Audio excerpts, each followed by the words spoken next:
accidentally forgot to start filming. I am making a glaze for the top of our meatloaves. And this is just some A1 sauce, generic version steak sauce. And then I've got some apricot preserves that we had gotten for one of the Radish Kids recipes that Kylie and Colin did. And no one liked it on just plain toast. So I'm going to add this to my glaze, and I'll show you that process in just a minute. All right, that required 2 hands. So we cleaned out the jar. We'll save this for, take the label off and wash it and save it for maybe just dry storage because it won't fit a regular canning lid, but convenience to have. So we'll put this over medium-high heat, bring it to a boil, combine it together, and let it boil for just a couple of minutes, and then we'll reduce it to a simmer, and it'll thicken as it sits. And then we just add that onto the top of the meatloaf. I used to, hold on a second, Colin. I used to put it on the top of the whole meatloaf and put it back in the oven to bake for the last 15 minutes, and it really made a sticky glaze on the top. But some of my kids don't like the glaze, so I offer it on the side now.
We are working on using up leftovers today for lunch, and I had a little bit of the leftover tuna salad that we had made over, I think it was Friday maybe we made it.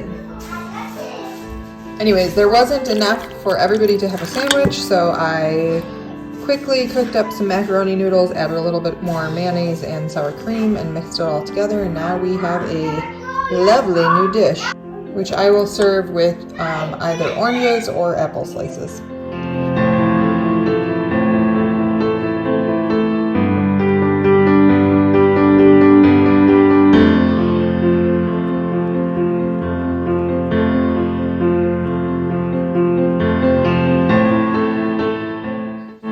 We currently have an abundance of potatoes, and the only thing I've lately been able to think of to make with them is mashed potatoes, which only some of my family members like.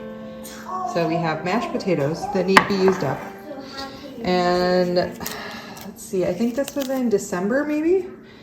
We got all of these little cheese triangles. And so I'm basically just taking the cheese triangles and shredding them up. We're gonna put that on top of the potatoes. And I'm making shepherd's pie. Trying to get my carrots cooked on. We grew those carrots and the onions we grew.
here's what we ended up with from our beef broth. I have separated it. I'm just reusing some yogurt and sour cream containers. So with these 4 are full, they're gonna go down into our freezers until I need them. Just a minute. And this is what was left over. So I am going to give this to our cats.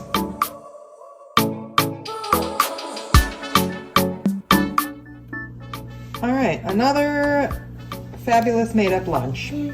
Okay, I had about 1/4 of a bag of broccoli that was left in the freezer.